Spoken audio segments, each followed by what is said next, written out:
ముఖ్యమైన బీసీ కార్యకర్తలకు బీసీ ఉద్యమ నేతలకు ఇక్కడ సన్మానం ఉంటుంది.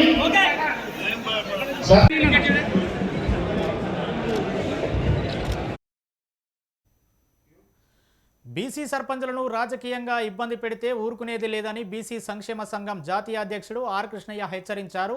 వికారాబాద్ జిల్లాలో నూతనంగా ఎన్నికైన బీసీ సామాజిక వర్గ సర్పంచులకు నిర్వహించిన ఘన సన్మాన కార్యక్రమంలో ఆయన ముఖ్య అతిథిగా పాల్గొన్నారు. గ్రామాల్లో బీసీ సర్పంచులు అభివృద్ధి పనులు చేయకుండా అడ్డుపడితే సహించే ప్రసక్తి లేదని ఆయన స్పష్టం చేశారు. బీసీల రాజకీయ ఎదుగుదల కోసం అందరూ ఐక్యంగా పోరాడాలని పిలుపునిచ్చారు. ఈ కార్యక్రమంలో మాజీ స్పీకర్ మధుసూదనాచారి, స్వామి గౌడ్, జ్ఞానేశ్వర్ పాల్గొని సర్పంచ్లకు తమ మద్దతు ప్రకటించారు.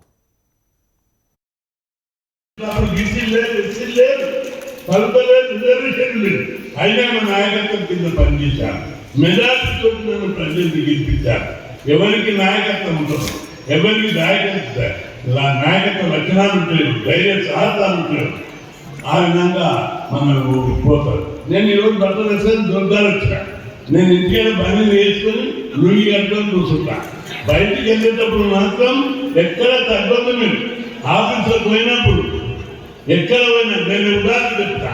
ఓ కర్నూలు పోయిన నెల్లూరు ఇదే మీకు చివరి ఎన్నికలు అని చెప్పి భారీ మూల్యం చెల్లించవలసి వస్తుందని చెప్పి హెచ్చరించారు.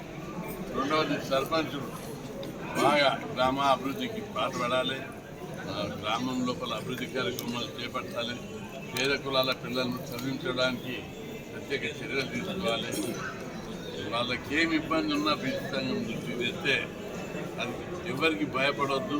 గ్రామాలలో బీసీ సర్పంచుల మీద ఎవరైనా దౌర్జన్యం చేస్తే తోలు తీస్తామని హెచ్చరిస్తున్నారు.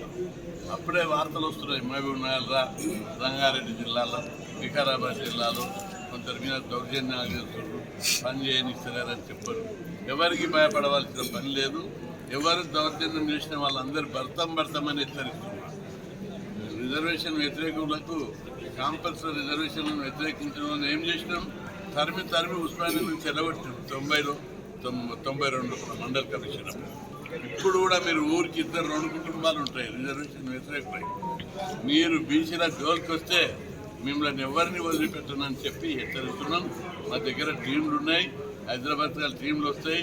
ఏ బీసీ సర్పంచ్ మీద అన్యాయం జరిగినా ఎవరికి కూడా వదిలిపెట్టారు.